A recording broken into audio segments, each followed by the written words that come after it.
Assalamualaikum warahmatullahi wabarakatuh. Alhamdulillah, nahmaduhu wa nasta'inuhu wa nastaghfiruh. Wa na'udzu billahi min shururi anfusina wa min sayyiati a'malina. Man yahdihillahu fala mudilla lahu wa man yudlil fala hadiya lahu. Asyhadu an la ilaha illallah wahdahu la syarika lah. Wa asyhadu anna Muhammadan 'abduhu wa rasuluh. Ya ayyuhalladzina amanu taqullaha haqqa tuqatih wa la tamutunna illa wa antum muslimun.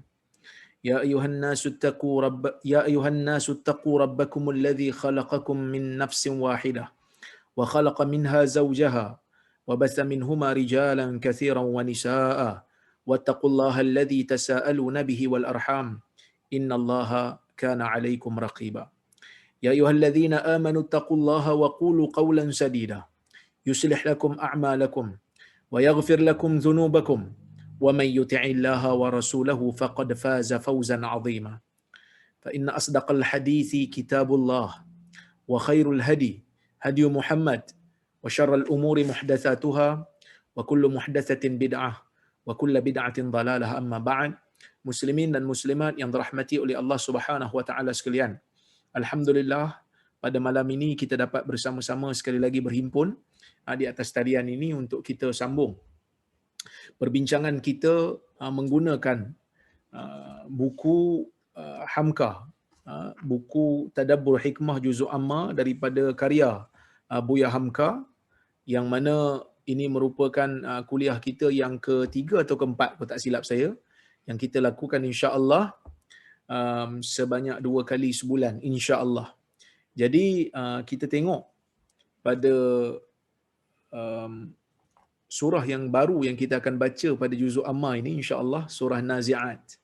Kata Buya Hamka, perkataan-perkataan yang dalam dan tangkas ini, sebab kalau kita tengok surah Nazi'at ni panjang yang mana Allah Subhanahu wa taala berfirman, wan nazi'ati gharqa wan nashitati nashta was sabihati sabha fas-sabiqati sabqa fal mudabbirati amra. Baik. Perkataan nazi'at. Perkataan nazi'at dia ada 46 ayat. Terdiri 46 ayat dan termasuk dalam surah Makkiyah. Surah ni yang kita panggil surah Nazi'at ni dia surah Makkiyah. Saya telah huraikan dalam kuliah sebelum ini, surah Makkiyah merupakan surah yang Allah Subhanahu wa taala turunkan kepada Nabi sallallahu alaihi wasallam sebelum daripada peristiwa hijrah ke Madinah. Yang mana surah Makkiyah ini kebanyakannya berfokus kepada akidah. Kebanyakannya berfokus kepada hari kiamat, keimanan kepada hari kiamat. Kerana pada waktu sebelum daripada peristiwa hijrah, Nabi dan para sahabat ini bergelut dengan golongan musyrikin Quraisy yang mempertikaikan usul akidah orang Islam, usul akidah yang dibawa oleh Nabi Muhammad sallallahu alaihi wasallam. Jadi surah Nazi'at merupakan surah Makkiyah, dikatakan juga nama dia Sahirah. Surah Sahirah yang dinamakan ataupun yang diambil daripada ayat 14. Ada juga yang dinamakan At-Tammah. Baik, yang diambil daripada ayat 34 daripada surah ini. Tak ada masalah yang tu.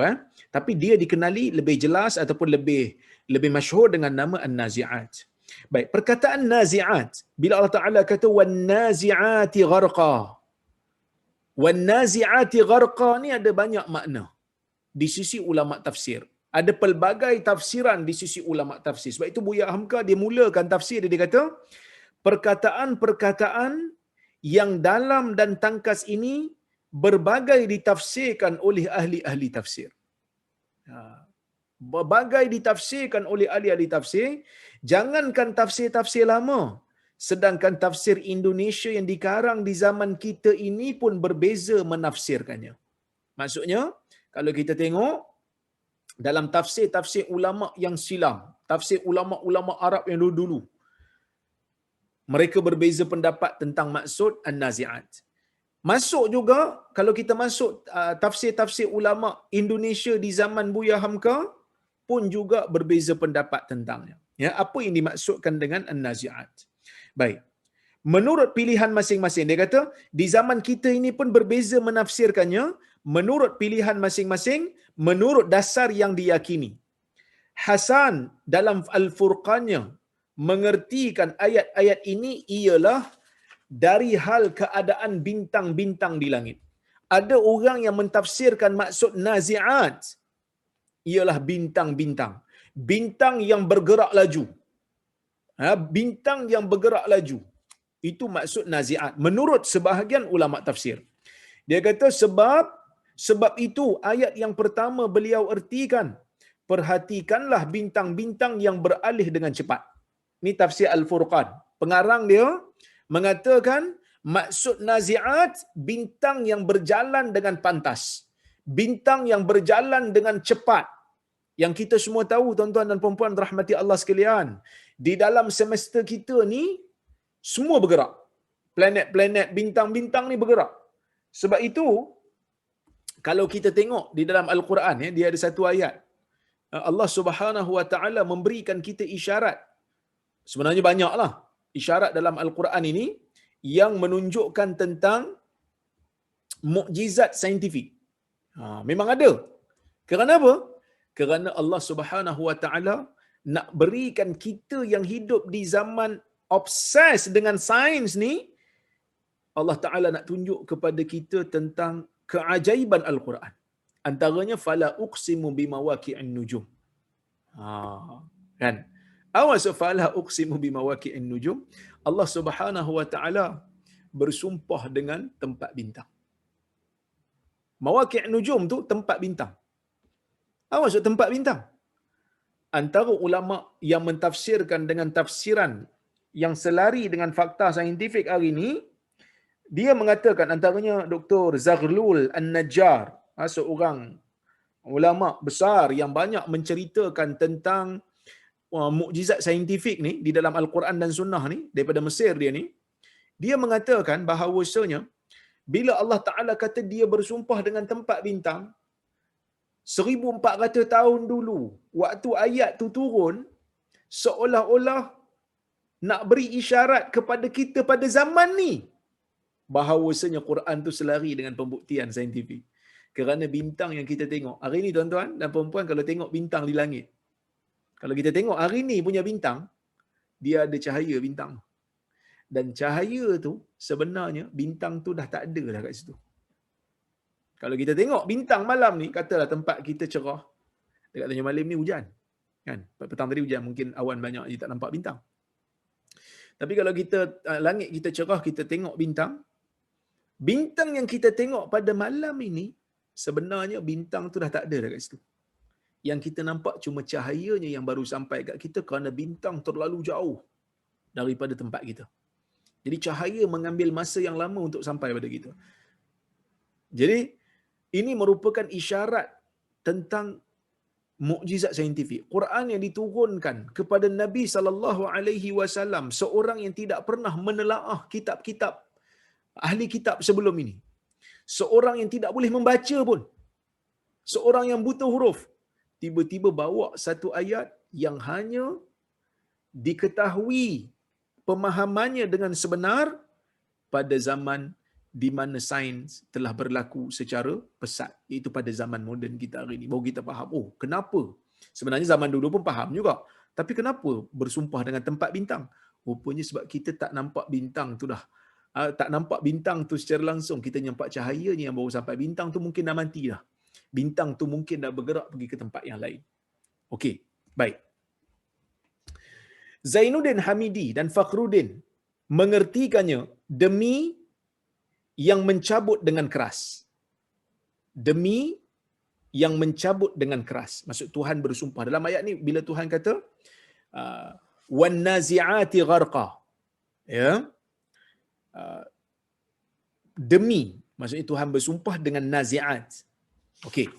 Kita sedang berbahas tentang maksud nazi'at. Nazi'at ni apa maksudnya? Ada yang mentafsirkan dengan bintang. Ada yang mentafsirkan dengan sesuatu yang mencabut dengan keras. Panitia Kementerian Agama dalam Al-Quran dan terjemahannya mengertikan ayat yang pertama demi malaikat yang mencabut nyawa dengan keras. Ha? Al-Qasimi mengatakan dalam tafsirnya, erti ayat pertama ialah tentera-tentera yang menyerbu negeri musuh atau tangan mereka. Ada 3 tafsiran. Ada yang kata nazi'at ni apa dia? Bintang yang bergerak dengan laju. Ada yang kata malaikat yang mencabut nyawa. Yang ketiga, mereka kata penyerbu ataupun penyerang-penyerang, golongan mujahidin yang menyerang sesebuah bandar ataupun sesebuah kota. Ada 3 makna. Baik. Al-Qasimi menyalinkan pula penafsiran Ad-Darimi. Pahlawan menyerbu negeri musuh dengan mencabut anak panah dan melayanglah anak panah itu dari busurnya dengan cepat sekali. Okey. Jadi kalau kita tengok ada 3 tafsiran. Kalau ikut Hamka, tuan-tuan dan puan-puan, dia terima semua. Dia kata, 3-3 ni boleh terima, dia kata. Boleh jadi maksud ni, boleh jadi maksud ni, boleh jadi maksud ni. Boleh jadi kesemuanya sekali. Tetapi majoriti ulama kata, ayat ni Allah Ta'ala bersumpah dengan malaikat yang mencabut nyawa dengan rentapan yang kuat. Kerana kita tahu, tuan-tuan, malaikat yang mencabut nyawa ni, kalau dia cabut nyawa orang yang kafir, dia akan cabut dengan rentap yang kuat. Kalau dia cabut nyawa orang Islam, orang yang beriman, dia akan cabut dengan lembut. Seperti Nabi SAW membayangkan seperti air yang keluar daripada mulut bekas air. Dia keluar slow je, dia keluar smooth je, dia keluar dengan licin, dengan lancar. Tapi kalau orang yang kafir, orang yang jahat, dia rentap. Dalam, kalau kita tengok dalam Musnad Ahmad, hadis daripada Bara' bin Azib, Nabi ceritakan keadaan bagaimana orang kafir, orang jahat yang nyawanya bila nyawanya nak dicabut oleh malaikat maut, siap roh dia lari lagi, bersembunyi dalam jasad kerana takut, tapi direntap. Nabi SAW mengisyaratkan seperti mana besi yang bergerigi direntap daripada bulu yang basah, maksudnya susah nak direntap keluar. Susah, tapi direntap juga. Itulah maksudnya, itulah keadaannya orang yang nak dicabut nyawa bagi orang-orang yang jahat, orang-orang yang kafir. Tafsir-tafsir demikian bukan sejak sekarang sahaja. Memang telah ditafsirkan oleh masing-masing ahli tafsir menurut ke mana condong keyakinan mereka. Menurut Ibnu Katsir ni seorang ulama tafsir dan juga ulama hadis. Dia kata apa? Ibnu Mas'ud, Ibnu Abbas, yang mana keduanya daripada sahabat Rasulullah, Masruq, Sa'id bin Jubair, Abu Saleh, Ad-Duha dan As-Suddi menafsirkan bahawa yang dimaksudkan pada ayat ini ialah malaikat yang mencabut nyawa anak Adam jika datang waktunya. So saya boleh katakan kebanyakan ulama tafsir silam mengatakan maksud an-nazi'ati gharqa wan-nazi'ati gharqa, maksudnya Allah Ta'ala bersumpah dengan malaikat yang mencabut nyawa dengan keras, mencabut nyawa orang yang jahat dengan keras. Itu maksud an-nazi'at. Kenapa Allah Ta'ala bersumpah dengan malaikat? Allah Ta'ala ni boleh bersumpah dengan apa saja sebab dia Tuhan. Dia boleh bersumpah dengan apa saja. Dia boleh bersumpah dengan matahari, dia boleh bersumpah dengan apa saja makhluk-makhluknya. Tapi kali ini Allah Ta'ala bersumpah dengan nama malaikat ataupun dengan menyebutkan malaikat yang merentap nyawa orang yang jahat secara keras. Kita tak boleh. Kita orang Islam tak boleh sumpah atas nama makhluk. Kita kalau nak sumpah atas nama Allah. Ini dilarang oleh Nabi SAW. Nabi kita larang untuk kita bersumpah dengan nama selain daripada nama Allah. Baik, Mujahid ni anak murid Ibn Abbas, tabi'i. Mujahid menafsirkan ayat pertama itu ialah menggambarkan bila mati telah datang, dicabut nyawa, maka tenggelamlah orang ke alam barzah. Okey? Atta' mentafsirkan ayat itu ialah membayangkan apabila perang besar telah berkecamuk. Ini tafsiran yang kita baca tadi. So, ada 3 tafsiran. Tapi tafsiran yang banyak ialah yang mengatakan nazi'at bermaksud malaikat yang mencabut nyawa dengan keras. Al-Qasimi mengakui perbezaan tafsir-tafsir itu. Lalu beliau berkata, lapal ni mungkin ucapan kan? Lapal yang mulia itu amat luas, meliputi segala makna. dan tidak usah ada pertentangan. Maksudnya Qasimi kata tafsiran-tafsiran yang pelbagai, ada yang tafsir malaikat, ada yang tafsir tentera yang datang memerangi sesebuah negeri, ada yang mentafsirkan dengan makna bintang yang bergerak laju. Dia kata semua tu tidak bercanggah pun antara satu sama lain. Tidaklah mungkin dipastikan satu tafsir saja kerana tidak ada hukum untuk memutuskannya. Maksud dia kata tak ada kesimpulan. Masing-masing ada pandangan masing-masing. Ibn Jarir At-Tabari berkata dalam tafsirnya, yang benar di sisiku ialah Allah Subhanahu wa ta'ala telah bersumpah dengan banyak hal yang dapat mencabut cepat lalu tenggelam, dan dia tidak menentukan pencabutan yang mana dan tenggelam yang mana. Kalau ikut Ibn Jarir, dia pun kata dia merangkumi malaikat pun termasuk, bintang pun termasuk, semua yang ada kaitan dengan maknanya termasuk, dia kata. Sebab itu segala hal yang boleh mencabut cepat dan menenggelamkan masuklah di dalamnya.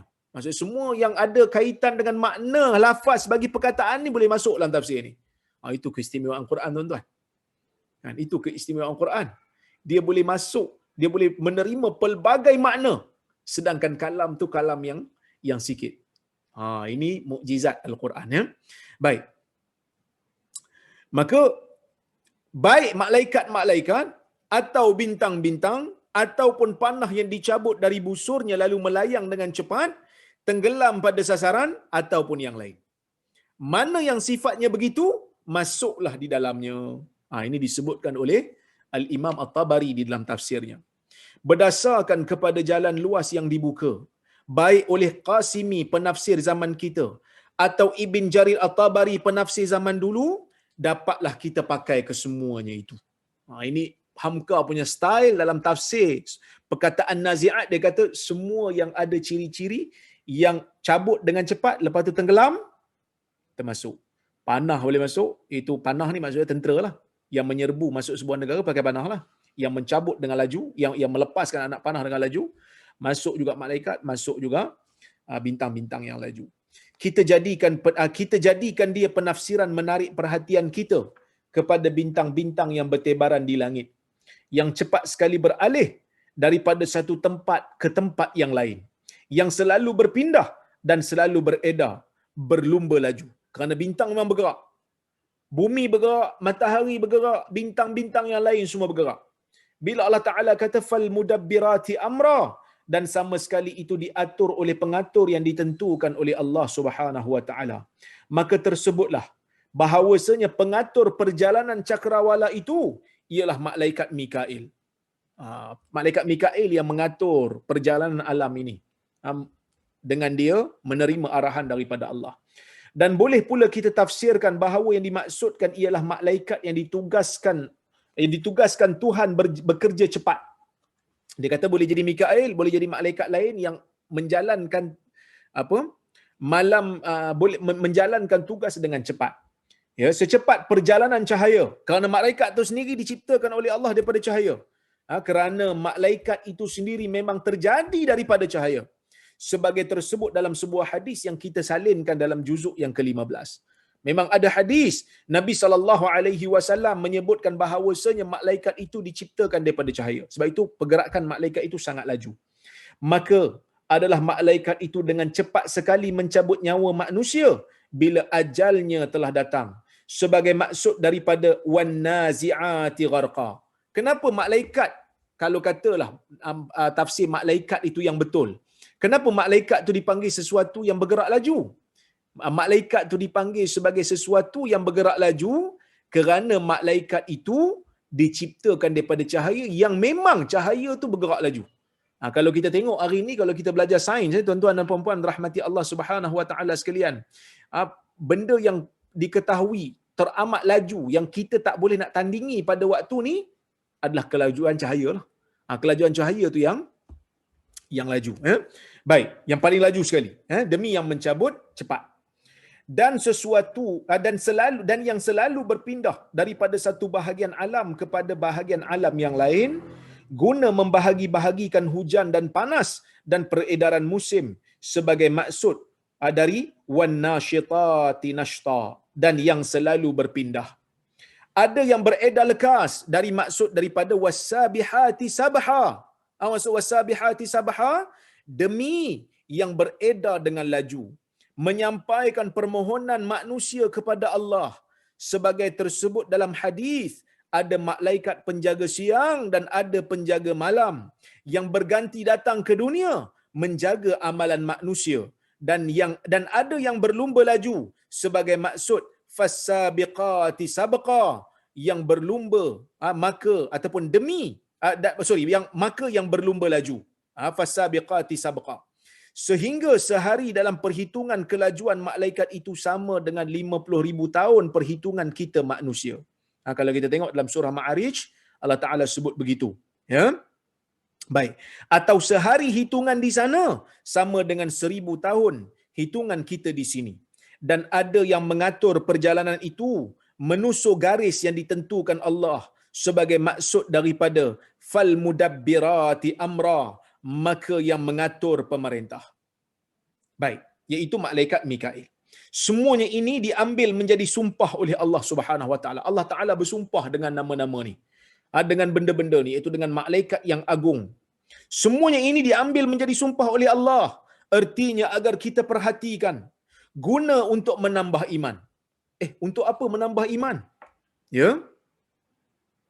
Untuk apa menambah iman ni?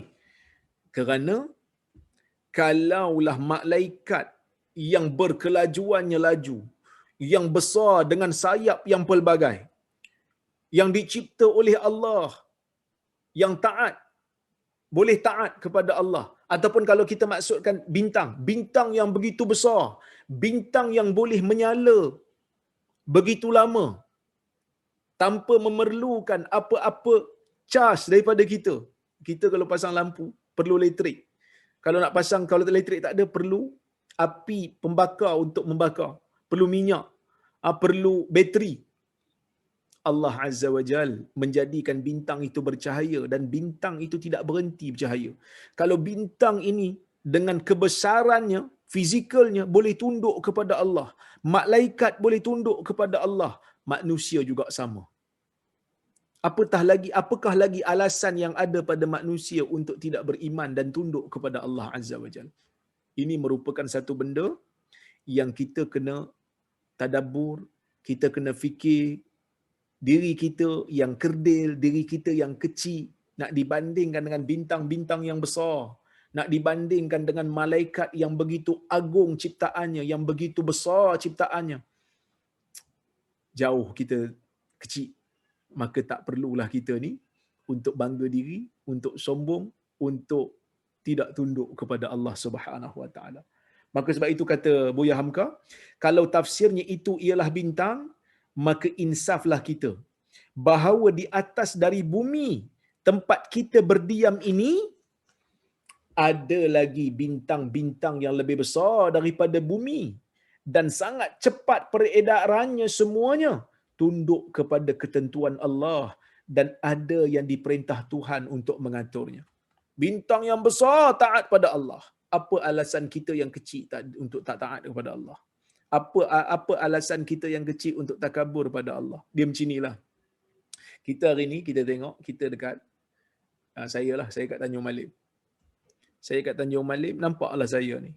Kalau kita hidup sama kita, nampak saya ni besar lah. Kita naik atas sikit. Naik atas sikit, nampaklah Mukim Hulu Bernam Timur. Nampaklah saya kecil je. Bila kita tengok daripada atas. Naik atas lagi, nampak daerah Mualim. Tak nampaklah saya. Naik atas lagi, nampak negeri Perak. Dah tak nampak dah saya. Naik atas lagi, nampak Semenanjung Malaysia. Lagi dah tak nampak. Naik atas lagi, nampak Malaysia semua sekali dengan Borneo. Naik atas lagi, nampak Asia Tenggara. Naik atas lagi, nampak Asia. Naik atas lagi, nampak bumi. Naik atas lagi, bumi pun tak nampak dah. Maka mana Rozaimi tu? Yang kononnya besar sangat tu. Yang kononnya sombong sangat tu. Yang kononnya bangga diri sangat tu. Yang kononnya hebat sangat tu. Mana dia? Tak nampak lah tuan-tuan. Jadi kita ni tak besar mana pun.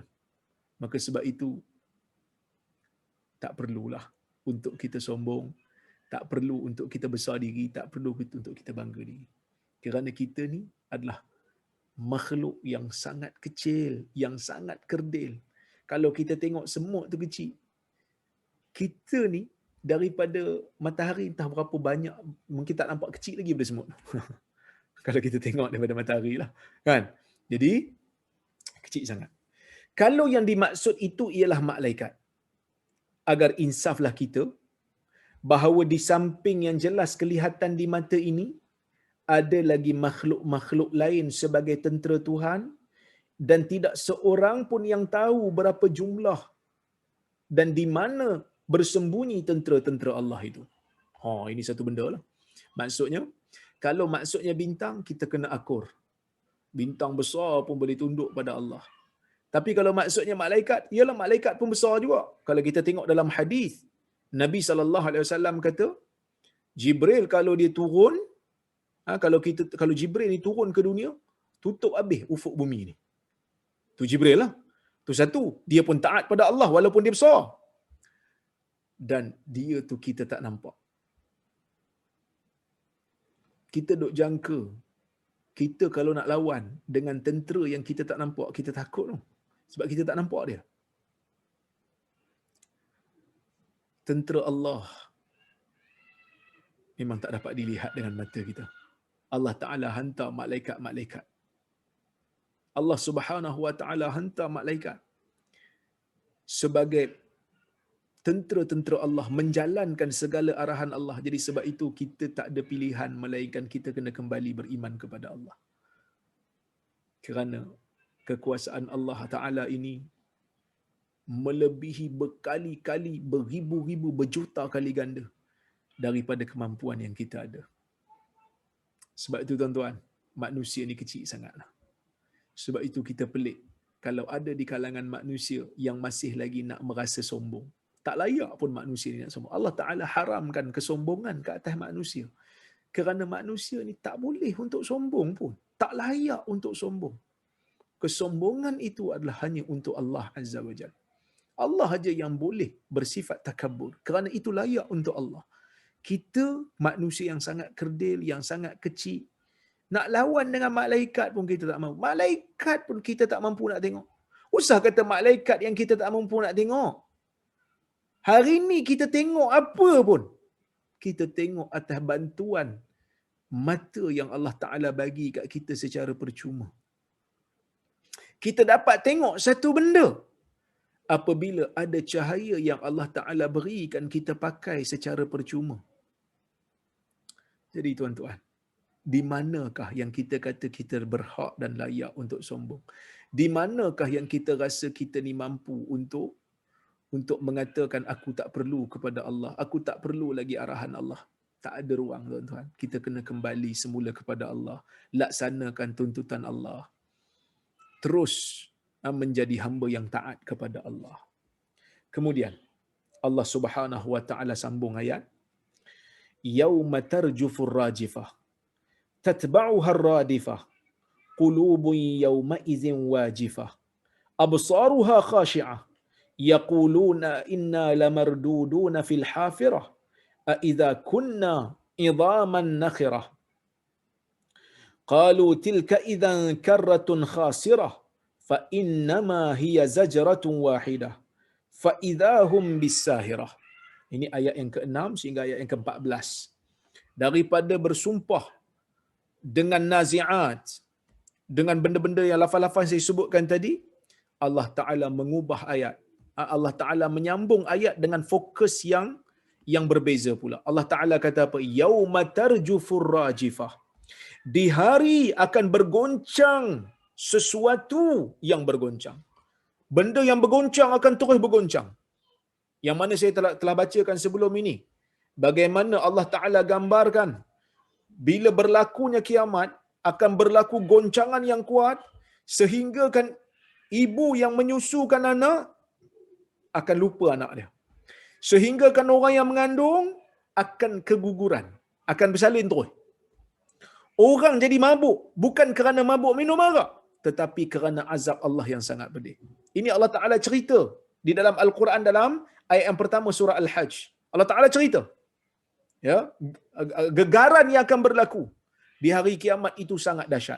Allah Taala kata, pada hari itu nanti akan bergoncang dengan goncangan yang sangat kuat. Kata Buya Hamka, akan bergoncang sesuatu yang bergoncang, iaitu bumi tempat kita hidup ini. Dia hanyalah satu di antara berjuta-juta bintang di alam semesta yang bebas ini. Kita hari ini kalau tengok peristiwa gempa bumi. Peristiwa gempa bumi ini menakutkan. Kerana benda bergoncang, macam-macam boleh runtuh. Dan kita mengharapkan goncangan itu akan berhenti supaya kita dapat selamat. Tapi hari kiamat, tuan-tuan, tak ada yang akan berhenti. Semua akan mati semua. Semua akan mati belaka. Cuba bayangkan. Goncangan yang tidak berhenti melainkan kita akan mati. Cuba bayangkan. Dahsyatnya pada hari itu, goncangan yang akan berlaku. Bukan hanya seperti gempa bumi yang bangunan saja akan roboh. Bukan setakat kereta yang akan tenggelam. Akan berterbangan bukit-bukit. Ini yang akan berlaku di hari kiamat. Goncangan yang sangat kuat. Yang kita tak ada tempat nak lari. Kalau kita tengok cerita Hollywood, cerita apa twister ke apa, yang ribut kan. Boleh ambil kereta, boleh lari pergi tempat yang aman. Boleh lari pergi tempat yang selamat. Goncangan yang berlaku di hari kiamat. Di mana kita nak lari? Semua tempat goncang. Lari pergi sini bergoncang, lagi pergi sana bergoncang. Allah Subhanahu wa taala memberikan kita satu peringatan supaya manusia rasa takut tentang hari di mana Allah Taala akan hancurkan dunia ini, supaya mereka ini terus menjadi insaf. Bagi mereka yang pernah buat dosa sebelum ni, cepat-cepat untuk taubat kepada Allah. Bagi mereka yang ada melakukan kesilapan, melakukan penderhakaan kepada Allah, kembali pada Tuhan segera, minta ampun. Bagi mereka yang ada kesalahan dengan manusia, minta halal sekarang, sebelum datangnya satu keadaan di mana kita terpaksa berhadapan di hadapan Allah nanti untuk menguruskan dosa-dosa kita. Jadi sebab itu tuan-tuan, ini sangat-sangat menakutkan. Dipandang dari segi alam semesta, goncangan bumi itu hanya satu soal kecil belaka. Tetapi bagi kita yang hidup dalam kegoncangan itu nanti adalah maut. Kita akan mati. Kita akan mati dalam goncangan itu. Tapi mujurlah orang beriman ni, kalau dalam jiwanya ada walaupun sedikit iman, dia akan mati.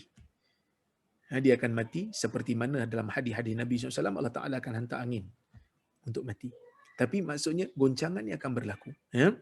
Tatba'uha ar-radifah, diikuti pula oleh iringannya. Maksudnya goncangan tu akan berlaku, digoncangkan lagi, goncangan akan diiringi dengan goncangan. Artinya sesudah goncangan hebat yang pertama, akan datang lagi goncangan kedua yang lebih dahsyat. Allahu Akbar. Tuan-tuan, ini satu benda yang sangat menakutkan, yang sepatutnya menimbulkan perasaan takut. Soal keimanan kepada akhirat, keimanan kepada kehancuran dunia akan menjadikan manusia rasa takut, dan ketakutan itulah yang akhirnya akan menimbulkan kesedaran untuk mengamalkan ataupun untuk menjadi orang yang saleh. Kita tak ada tempat nak lari. Sebab itu dalam masa kita nak doa tidur pun, di antara doa tidur yang diriwayatkan oleh Al-Bara' bin Azib daripada Nabi SAW, Nabi ajar dia doa. Di antara lafaz doa dia, la malja'a wa la manja minka illa ilaik. Di antara doa tu, Nabi SAW ajar Bara' bin Azib untuk baca, la malja'a wa la manja minka illa ilaik. Tidak ada tempat untuk berlindung, tidak ada tempat untuk selamat, melainkan kena kembali kepada Allah Subhanahu wa taala. Tak ada tempat nak selamat. Goncangan berlaku, lepas goncangan berlaku lagi goncangan yang lebih dahsyat daripada yang sebelumnya. Maka ini menimbulkan ketakutan. Menurut suatu tafsir dari Ibn Abbas, kegoncangan berlaku ataupun kegoncangan dua kali itu ialah permulaan kehancuran bumi dengan datangnya kiamat kubra itu. Tetapi menurut satu hadis yang diriwayatkan oleh Imam Tirmizi, goncangan yang pertama ialah maut yang telah datang, goncangan yang kedua ialah apabila permulaan pertanyaan di kubur. Ada juga yang mengatakan goncangan itu, ya, ada juga yang mengatakan goncangan pertama itu maut, goncangan kedua apa yang berlaku dalam kubur. Ini khilaf dalam tafsiran, tapi kedua-duanya tidak ada percanggahan, boleh berlaku, boleh menerima tafsiran yang pelbagai. Tapi kalau kita tengok dalam ni lebih kepada kiamat. Baik. Kemudian, sebab ayat-ayat selepas itu menunjukkan kepada kiamat. Allah Ta'ala kata, Qulubun yawma idzin wajifah. Jiwa, jantung pada hari itu akan bergoncang, akan menjadi takut, akan berdebar-debar. Ya, manusia kan? Tengok benda bergoncang, tak berhenti-berhenti bergoncang, lagi dahsyat goncangan, maka takut. Kan? Takut. Ya. Absaruha khashi'ah. Pandangannya akan tunduk ke bawah. Macam mana dia sombong dalam dunia? Bila berlaku goncangan, dia akan takut. Dan masa tu dia akan sedar diri dia. Masa tu baru dia tahu, dia adalah manusia yang tidak ada apa-apa kekuatan. Masa tu baru dia tahu, aku ni manusia kecil je. Aku ni tak ada kuasa apa pun. Nak halang angin pun aku tak mampu. Nak berhentikan goncangan pun aku tak mampu.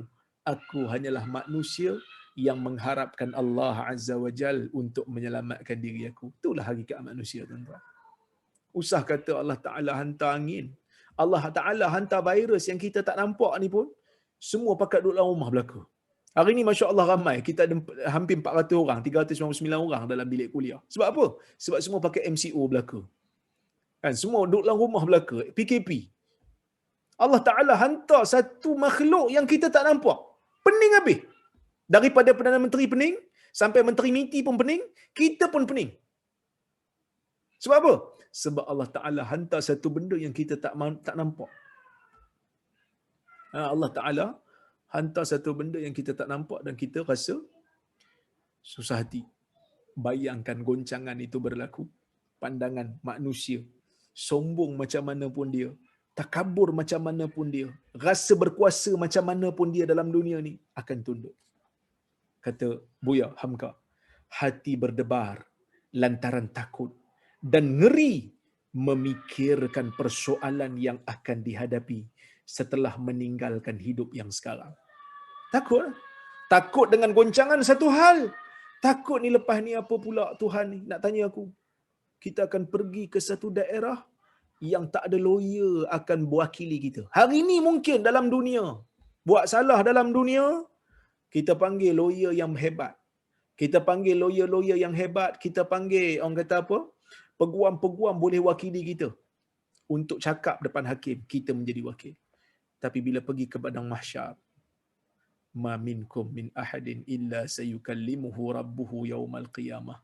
Laisa bainahu wa bainallahi tarjuman. Tidak ada, Nabi SAW bersabda dalam hadis riwayat Muslim. Nabi kata, tidak ada di antara kamu, melainkan semuanya akan, Tuhan dia akan bercakap dengan dia direct. Tidak ada kita panggil apa, juru bahasa yang menterjemahkan bahasa kita bercakap tu dengan Allah Azza wa Jalla. Begitu hebat, tuan-tuan. Ini menakutkan. Kegelisahan mengingat dosa-dosa yang telah lampau. Penglihatan tertunduk ke bawah kerana sesal yang tidak berkeputusan. Umur sudah habis, buat kembali ke zaman yang lampau tidak dapat lagi. Nak kembali kepada yang lampau tak ada dah. Tak boleh nak ghostan dah. Tak boleh nak reverse dah. Tak boleh nak ulang balik dah. Sebab apa? Sebab semua tu dah berakhir. Kita akan bertemu dengan Tuhan. Ya, kita dah bertemu dengan Tuhan. Kita akan bertemu dengan Tuhan membawa segala amalan kita. Jadi sebab tu tuan-tuan, dalam Al-Quran Allah Subhanahu wa taala ingatkan berkali-kali. Jadi sebab itu kalau orang nak insaf, tidak ada tempat lain untuk dia kekal insaf. Kena tadabbur Quran. Kena banyak baca hadis Nabi sallallahu alaihi wasallam. Maka baru kita akan rasa takut. Saya pun sama, tuan-tuan pun sama. Ya, sebenarnya kalau kita baca Fatihah tu pun, kalau kita tadabbur betul Fatihah tu pun, orang yang faham Fatihah dalam salat, tak mungkin dia akan berani buat jahat. Kerana dalam Fatihah tu ada ayat. Maliki yaumiddin. Tuhan yang menguasai hari pembalasan. Kita baca yang tu, kita tadabbur ayat tu, kita akan rasa takut dan gentar kepada Allah. Nak lari mana? Allah Ta'ala berkuasa yang berkuasa ke atas semua insan. Allah Subhanahu Wa Ta'ala memiliki hari itu. Hari di mana Allah Ta'ala menjadi raja segala raja. Hari ini mungkin dalam dunia kita jadi raja. Dalam dunia kita jadi penguasa. Dalam dunia kita menjadi menteri. Dalam dunia kita menjadi bos. Dalam dunia kita menjadi mandor. Kita buat zalim ke orang. Tapi bila sampai ke negeri akhirat, raja hilang kerajaan. Perdana Menteri hilang kuasa. Menteri-menteri hilang jurisdiksi. Mandor-mandor hilang orang yang berada di bawah kawalan. Masing-masing membawa diri. Akan jawab di hadapan Allah. Setiap kezaliman akan ditanya. Setiap kejahatan akan dipersoalkan. Semua akan diungkap. Tak ada satu pun yang tersembunyi. Tuan-tuan, ini benda yang menakutkan. Ya. Itulah yang akan dihadapi kelak.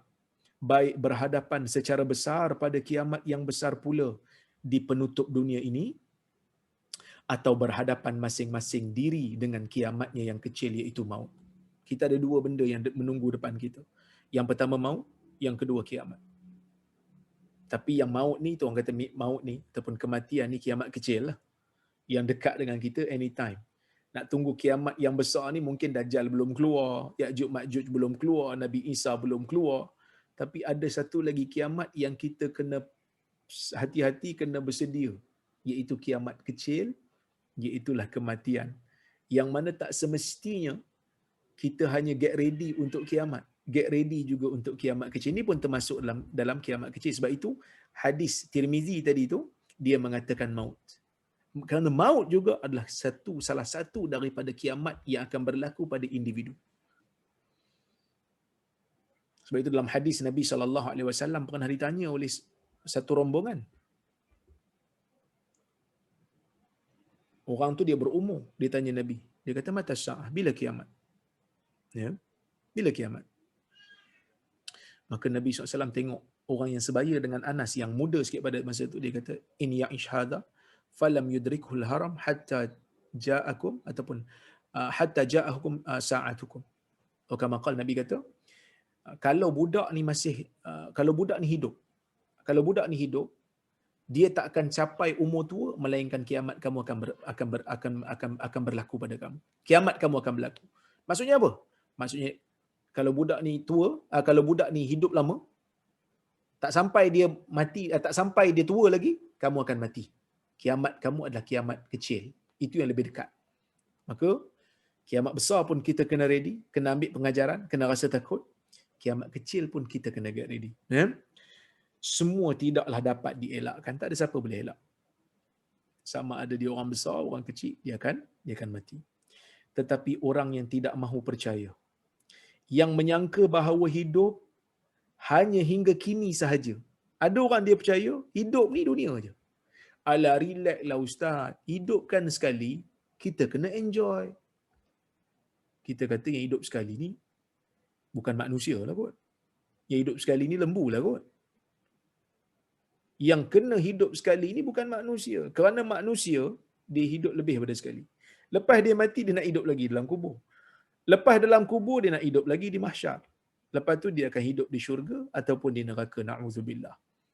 Tak ada siapa yang hidup sekali di kalangan manusia. Dia hidup lebih daripada sekali. Yang hidup sekali ni mungkin orang kata lembu lah tu. Kau lembu ke? Bukan. Manusia. Maksudnya kau hidup lebih daripada sekali. Bahkan ada manusia yang hidup di alam barzahnya lebih lama daripada hidup dalam dunia. Ada di kalangan manusia yang Allah Ta'ala bagi umur kat dia 63 tahun. Ada manusia yang Allah Ta'ala bagi umur kat dia 40 tahun. Ada manusia yang Allah Ta'ala bagi umur kat dia 70 tahun. Tapi bila dia mati, dia hidup di alam barzakh. Dia hidup di alam barzakh mungkin 100 tahun. Mungkin 200 tahun. Dia hidup di alam barzakh lebih lama daripada hidup dalam dunia. Jadi kita kena get ready dengan satu alam, iaitu alam barzakh depan kita. yang kita hidup lebih lama daripada kita hidup dalam dunia ni. Mungkin kehidupan itu lebih lama. Jadi sebab itu tuan-tuan, kita tengoklah Imam Nawawi umpamanya. Imam Nawawi umur 45 tahun lebih kurang hidup dalam dunia. Betul meninggal. Dia meninggal 676 Hijrah. Sekarang 1400 berapa dah? Saya pun lupa dah. Kan? Sekarang apa? Oh, saya pun lupa dah. 1440 something. Berapa ratus tahun dah dia meninggal? 1442. Terima kasih. Berapa tahun dah dia meninggal? 800 tahun. Hampir 800 tahun. Dia hidup dalam dunia 45 tahun. Tapi sebab dia telah menggunakan umur 45 tahun itu dengan baik sekali, menulis kitab yang menjadi rujukan yang besar untuk umat, dengan hadis 40-nya, dengan Riyadhus Shalihinnya, dengan Al-Majmu'-nya, dengan Raudatul Talibinnya, maka kita yakin dan percaya dalam negeri alam barzah dia mendapat nikmat yang sangat hebat di sisi Allah, insya-Allah. Kita juga kena berfikiran begitu. Hidup tak lama. Allah Ta'ala bagi mungkin hidup kita ni 30 tahun, 40 tahun, 50 tahun. Tambah waktu-waktu Covid ni kita pun takut. Entah panjang umur ke tidak. Kan? Ada orang kena terus meninggal. Kita takut. Kita kena fikir. Agak-agak apa yang aku rasa ada amalan aku yang boleh membanggakan aku. Bila ditanya oleh malaikat dalam kubur nanti. Apakah agak-agak amalan yang boleh kita rasa selamatkan kita bila kita ni berhadapan dengan Allah di padang mahsyar nanti? Kita nak pergi temu duga. Nak pergi temu duga nak dapat kerja dunia. Macam-macam ready ni, takut panel temu duga tanya benda yang kita tak dijawab. Kita get ready supaya boleh jawab. Temu duga. Tapi temu duga dengan Allah di mahsyar. Macam mana tuan-tuan? Agak-agak boleh jawab? Tak payah jawab. Kita jawab sendiri. Kita jawab sendirilah kerana kita punya amalan. Kita je yang tahu. Oleh kerana itu tuan-tuan, ayat ni kalau kita baca menakutkan. Menjadikan manusia ini tak ada perasaan sombong. Tak ada perasaan nak besar diri. Tak ada perasaan nak ujub. Semua pakat takut. Semua akan jadi baik belaka kalau kita tadabbur betul-betul. Tapi ada juga orang tak mau percaya. Dan menyangka hidup ni hanya sekali je. Dengan mati, habislah segala perkara. Dia kata, tidaklah mereka mahu percaya bahawa manusia akan dihidupkan kembali dalam kehidupan yang lain. Mereka akan berkata, yaquluna inna lamarduduna fil hafirah. Apa maksudnya? Ni golongan-golongan Quraisy. Mereka yang ada di zaman Nabi waktu sebelum hijrah, mereka olok-olokkan Nabi SAW. Bila Nabi bercerita tentang adanya hari kiamat, maka mereka mengatakan, a inna lamarduduna fil hafirah. Adakah kami akan dikembalikan sesudah kami ada dalam lubang kubur? Kami dah ada dalam lubang kubur dah. Kami akan dikembalikan balik ke? Betul ke? Siap bawa tulang lagi. Ada yang bawa tulang kepada Nabi SAW. Siapa yang boleh hidupkan tulang? Begitu dia perolok-olokkan Nabi SAW dengan ayat yang sepatutnya dia menjadi takut, menjadi insaf. Tadi dia perolok-olokkan. Aidza kunna idhaman nakhirah. Adakah kami akan dikembalikan? Sedangkan kita telah menjadi tulang yang hancur. Manalah mungkin orang yang telah mati akan dihidupkan kembali? Itu dia orang punya kata. Dah mati, macam mana hidup balik? Dah jadi tulang, dah hancur dah. Tulang tu dah hancur dah. Macam mana nak kembali balik? Hang ni jangan sembang dah. Jangan, orang kata apa? Hang jangan tipu aku. Jangan belabun, kata orang Perak. Benda dah hancur, takkan nak patah balik.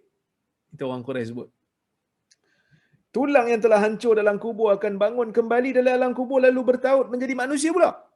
Itu soalan-soalan yang menunjukkan mereka ni mentertawakan Nabi SAW. Qalu tilka idan karratun khasirah. Kalau jadi betul, kalau betul-betul lepas bangun daripada mati nanti kami akan bangun balik. Maknanya itu satu pengembalian yang rugilah. Rugilah kami macam tu. Ya, baik. Di sini ada dua cara bacalah. Dua cara faham. Kata Syekh Abu Yahya, dia kata, setelah mendengar keterangan sejelas itu disertai penjelasan yang meyakinkan, tersedar fikiran sejenak. Kalau memang kita akan dihidupkan kembali, nescaya rugilah kita. Kerana kita tidak bersiap terlebih dahulu menghadapi hari itu dengan amal-amal yang baik. Maksudnya, ada yang faham ayat ni bila disebut dalam ayat yang ke-12 ni, dia kata, qalu, mereka, yakni golongan yang tak percaya asalnya yang kiamat, mereka kata, tilka idzan karratun khasirah. Kalau betul kami akan dikembalikan balik, rugilah kami. Sebab apa? Sebab dalam dunia dulu kami tak sediakan apa pun untuk amalan. Ada yang faham begitu. Ada yang faham dengan cara, mereka insaflah bila Allah Ta'ala dah bagi penerangan demi penerangan. Tetapi ada juga yang kata, ada juga yang faham. Kalau tuan-tuan buka tafsir Al-Munir, Dr. Wahbah Zuhaili, dia kata, perkataan ini mereka keluarkan dalam keadaan mengejek. Betul ke kami nak kembali ni? Kami dah mati, dah hancur ni. Kalau betul, rugilah kita ke tak? Cara macam tu. Cara, kata orang Kelantan, menganjing. Ya? Baik. Kemudian, dia kata, mereka, sebahagian ulama tafsir kata, mereka menyebutkan perkataan ini sebagai perkataan yang istihza, perkataan yang bermain-main, perkataan yang memperolok-olok. Kata orang, kata orang apa, orang utara, camdek. Okey, maka berjanjilah mereka dalam hati hendak menerbagi itu. Ini tafsiran Hamka yang mengatakan dia faham ayat ni menunjukkan seolah-olah macam mereka insaf bila dengar ayat tu. Tapi sebahagian ulama tafsir kata tak, mereka sebut ni dalam keadaan mereka memperolokkan khabar tentang kiamat yang dibawakan oleh Nabi sallallahu alaihi wasallam. Buktinya apa? Buktinya mereka tak beriman pun. Orang-orang besar Quraisy dengar ayat-ayat macam ni tak beriman pun. Tak beriman pun, siap minta lagi bukti, betul ke kau ni Nabi. Nabi dah bagi bukti pun tak beriman juga. Suruh Nabi SAW halau orang-orang yang lemah daripada majlis-majlis Nabi. Sehingga Allah Subhanahu Wa Taala tak benarkan Nabi untuk menghalau orang-orang yang bersama dengan Nabi daripada kalangan orang miskin. Mereka bukan sebenarnya nak beriman, tetapi mereka memperolokkan Nabi sallallahu alaihi wasallam. Ya. Baik. Fa innama hiya zajratun wahidah. Sesungguhnya hal itu hanya sekali pekik. Sebab tu saya kata, sebenarnya mereka sebut dalam keadaan istihza. Mereka sebut dalam keadaan memperolok. Sebab Tuhan kata, fa innama hiya zajratun wahidah. Mereka tak percaya lagi. Tuhan kata, hang tak percaya, sekali pekik je boleh jadi. Sekali jeritan akan hancur dunia ini. Ya? Atau herdik sekali sahaja, atau sorak sekali saja. Artinya apabila saat itu datang, tidaklah dia memberi waktu dan peluang lama bagi manusia. Dia akan datang dengan hanya sekali pekik, atau sekali herdik, atau sekali sorak. Datangnya sangat mengejutkan, laksana sekejap mata sebagai tersebut di dalam surah An-Nahl.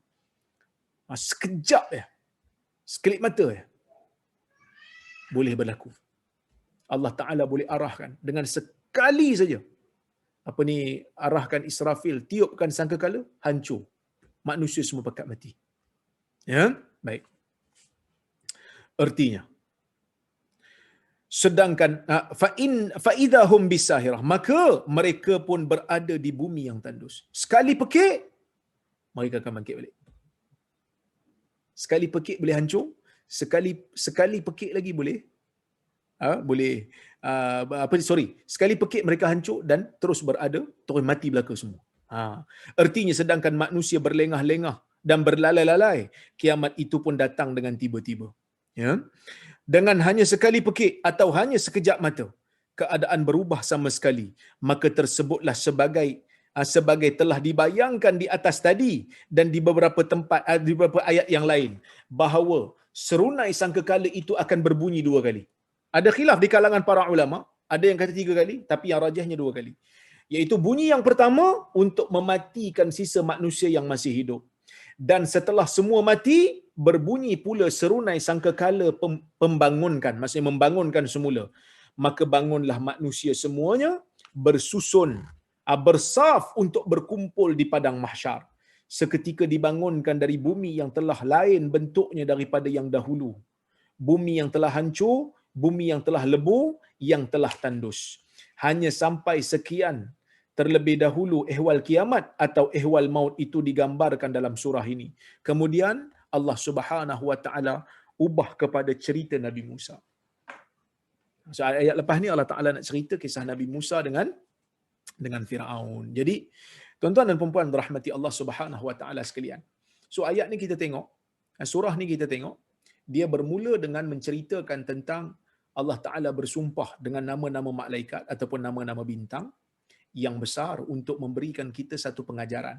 Kalau bintang boleh beriman, kalau bintang boleh taat dan patuh kepada arahan Allah sedangkan dia itu lebih besar jisimnya daripada kita, maka kita pun tak ada pilihan melainkan kita tak boleh takabur. Itu pertama.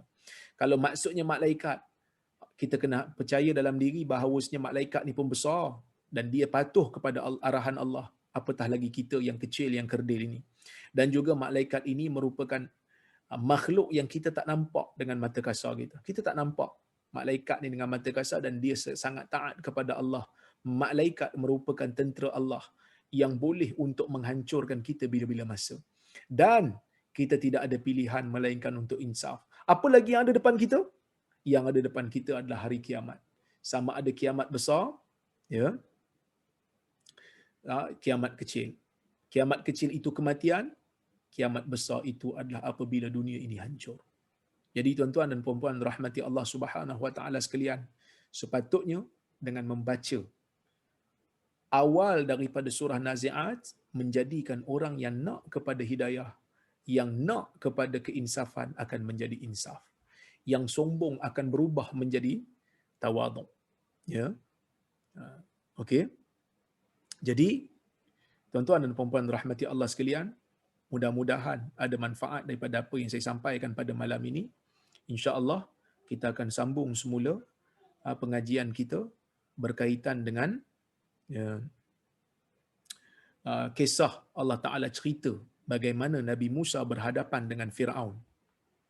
Sebelum ni, ayat sebelum ni kita dah tengok dah cerita tentang kiamat apa semua. Allah Taala bagi pula kisah Musa dengan Firaun, nak tunjuk kepada kita ada di kalangan manusia yang pernah hidup dalam dunia ini menjadi manusia yang takabur, mengaku sebagai Tuhan. Kalau kamu tak mau lagi insaf dengan kewujudan kiamat, kamu tengok apa Allah Ta'ala berikan kepada orang yang lebih berkuasa daripada kamu. Iaitu dia pernah berkuasa di kerajaan yang besar, yang memberikan nikmat, iaitulah kerajaan Mesir yang menguasai sungai Nil, yang mana lembah itu merupakan lembah yang subur, yang mempunyai kekayaan, yang mempunyai kuasa, yang mempunyai kekuatan tentera yang sangat besar. Allah Ta'ala cerita kepada kita supaya kita yang tak ada kekuasaan sebesar Firaun ni jadi insaf balik. Orang yang pernah sombong pun hancur. Orang yang pernah mengaku Tuhan pun hancur. Kamu yang tak ada apa-apa ni lagi mudah untuk Allah Subhanahu wa taala hancurkan. Jadi kena beringat sentiasa, jangan ada perasaan sombong. Kerana perasaan sombong ni tuan-tuan yang membinasakan manusia. Ya. Perasaan sombong ni yang binasakan manusia. Iblis binasa sebab sombong. Sombong dengan Adam. Sebab dia dicipta daripada api kononnya. Firaun binasa. Banyak manusia binasa disebabkan kerana kesombongan. Jadi mudah-mudahan Allah Subhanahu wa taala selamatkan kita daripada perasaan sombong, menjadikan kita manusia yang beriman dan sentiasa tawaduk dan sentiasa muhasabah diri.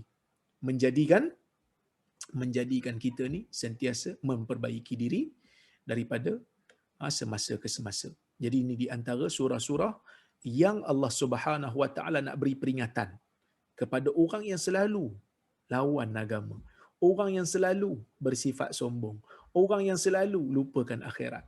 Jadi ini benda-benda yang kita kena hati-hati. Insya-Allah kiamat besar akan datang kepada kita. Kiamat kecil lagi senang di antara akan datang kepada kita. Jadi kita kena insaf sentiasa insya-Allah.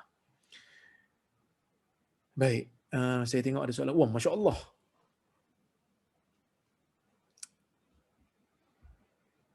ada lebih pada Prof, 100 Prof, soalan ni. Prof jawab 2 soalan lah. Prof pilih lepas tu jawab 2 soalan. Ramai.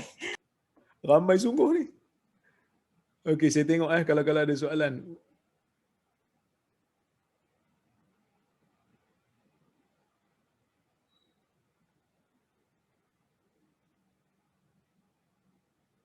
Mana ni saya cari saya cari. Ada yang tanya kuliah bila? InsyaAllah Saya dah Sabtu jawab. pertama dan Sabtu ketiga tuan-tuan dan puan-puan. Datin mau sebut Sabtu pertama dan ketiga. Ada satu daripada 1M Abu Zahra pukul 10.22. Pergi cari dari masa. Sekejap. Nampak tak? Banyak sangat soalan.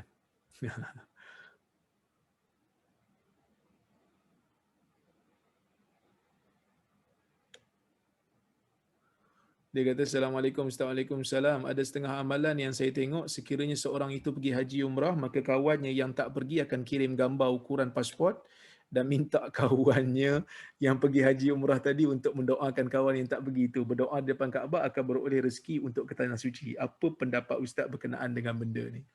Doa tu okey, tapi bawa gambar ni, bawa gambar ni tak ada asal lah. Sebab gambar ni benda baru. Tak payah nak tunggu hadis lah. Zaman Nabi SAW, zaman sahabat, mana ada kamera? Gambar ukuran pasport tak ada zaman tu. Tapi mungkin dia bagi gambar tu supaya ingat lah kan. Supaya ingat kat dia. Tapi kalau dia kata ada fadilat dengan gambar ni, kena bawa gambar baru doa afdal, tak ada kaitan. Wallahualam.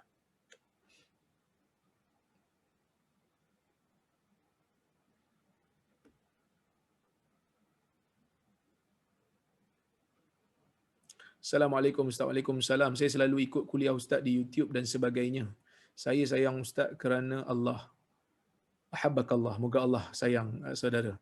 Saya teringin nak belajar dengan Ustaz depan-depan dan jadi student Ustaz. Banyak saya dapat belajar dari Ustaz selama ni sehingga kawan-kawan saya di madrasah memanggil saya dengan gelaran Wahabi. Okey, tak apalah. Ini soalannya. Soalan saya ada 2. Adakah yang di luar ahli sunnah digelar Islam seperti Khawarij, Ibadi dan Syiah? Selain daripada ahli sunnah wal jamaah, mereka adalah golongan yang sesat. Sebab dalam hadis Nabi SAW hanya menjamin golongan ahli sunnah saja yang berada di atas jalan Nabi dan para sahabat. Ma'ana alaihi wa ashabi.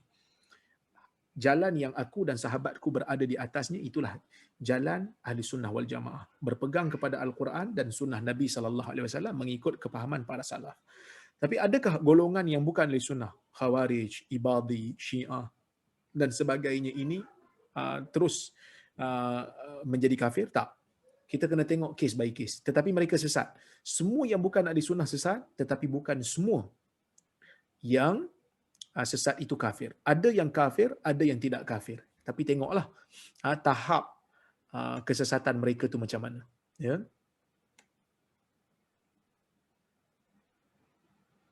Mana tadi? Soalan terlalu banyak tuan-tuan. Jadi bila apa? Saya check ni tu hilang.